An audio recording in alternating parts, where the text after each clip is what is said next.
आपण देखील आज सी डी देशमुख एक हा आहे विद्यार्थ्यांना मार्गदर्शन केलेलं आहे. काय सांगाल? सी डी देशमुख अकादमी मध्ये आज जी फाउंडेशनल बॅच होती त्याच्यासाठी मार्गदर्शन करण्यासाठी म्हणून मला पाचारण करण्यात आलं होतं.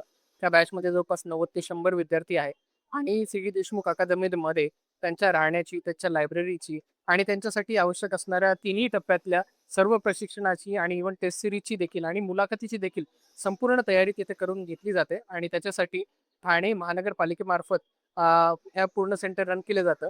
माझ्या माहितीप्रमाणे अशा प्रकारचं सेंटर रन करणारी ठाणे महानगरपालिका ही एकमेव महानगरपालिका आहे. तर त्याबाबत देखील मी त्यांचं खूप खूप अभिनंदन करू इच्छितो. आणि मागच्या वर्षी जर आपण बघितलं तर 7 सिलेक्शन म्हणजे यू-पी-एस-सी मार्फत जी सिव्हिल सर्व्हिस एक्झाम घेतली जाते, त्याच्यामध्ये 7 सिलेक्शन ह्या त्या एकट्या अकॅडमीच्या विद्यार्थ्यांचे झालेले आहे. आज तागायत जर आपण बघितलं तर 90 सिलेक्शन यू-पी-एस-सीमध्ये त्या अकॅडमी मार्फत झालेली आहे. आणि आत्ता तिथे राहण्याची देखील जवळपास 80 विद्यार्थ्यांच्या 50 मुले आणि 30 मुली अशा 80 विद्यार्थ्यांच्या राहण्याची देखील तिथे व्यवस्था उपलब्ध करून देण्यात आलेली आहे.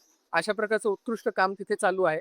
मला तिथे बोलवून त्यांना मार्गदर्शन करण्याची जी संधी उपलब्ध करून दिली आणि मला विद्यार्थ्यांसोबत इंटरॅक्ट करण्याचा जो आनंद आहे तो घेता आला. त्याबाबत मी सिटी देशमुख अकादमी आणि ठाणे महानगरपालिका यांचे आभार मानतो आणि सर्व विद्यार्थ्यांना आवाहन करतो, की त्यांनी अगदी चांगला अभ्यास करून आता सिंगल डिजिटचा जो आकडा आहे तो डबल डिजिटमध्ये कसा करता येईल आणि ठाणे जिल्ह्याचंच तसंच आपल्या सर्व परिसराचं नाव आणखी चांगलं उज्ज्वल कसं करता येईल यू-पी-एस-सीच्या परीक्षेमध्ये याच्यासाठी त्यांचे जे प्रयत्न चालू आहेत त्याच्यासाठी माझ्या भरपूर शुभेच्छा आणि येणाऱ्या काळामध्ये जी एक्झाम आहे त्यासाठी त्यांना भरभरून मी शुभेच्छा देतो.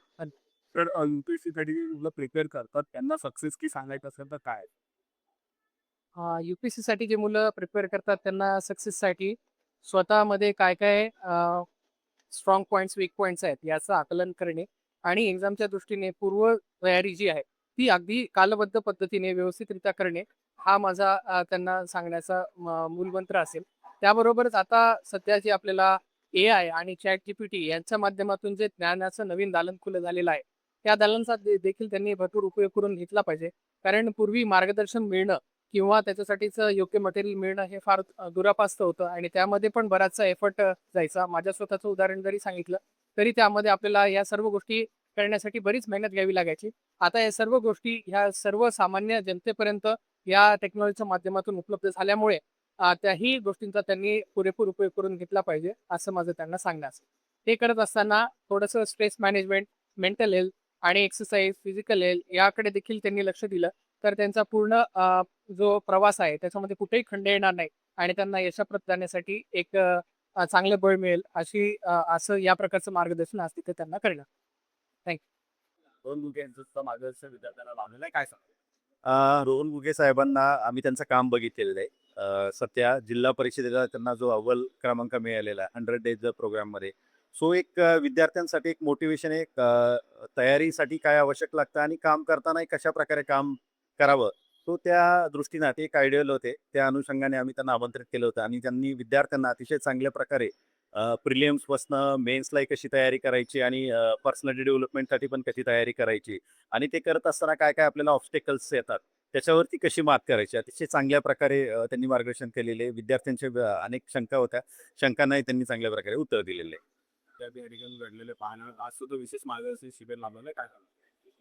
आता ठाणे महानगरपालिका संस्थेमध्ये खूप पक्षाची संस्थेचा उद्देशच हा आहे की महाराष्ट्रातील मराठी माणसाचा टक्का वाढला पाहिजे आणि महाराष्ट्राच्या प्रगतीसाठी देशाच्या प्रगतीसाठी हा एक चांगला उपक्रम आहे आणि या ठिकाणी खूप चांगल्या प्रकारचं मोटिवेशन आणि चांगल्या प्रकारचं प्रॅक्टिसेस आणि चांगल्या प्रकारचं विद्यार्थ्यांना मार्गदर्शन केलं जातं. किती विद्यार्थ्यांना याचा फायदा होऊ शकतो या मार्गदर्शन शिबिराचा? आता सध्या आमच्याकडे 140ची बॅच आहे, परंतु जास्तीत जास्त मुलांना मार्गदर्शन करण्याचा आमचा प्रयत्न आहे की त्या संस्थेच्या बाहेरचे जर विद्यार्थी असतील तर त्यांना सुद्धा आम्ही आमंत्रित करतो आणि त्यांना सुद्धा फायदा त्याचा झाला पाहिजे यासाठी आम्ही मुंबई विद्यापीठाच्या त्या खाली असलेल्या महाविद्यालयामध्ये जाऊन ओरिएंटेशनचं काम आम्ही सातत्याने करत असतो.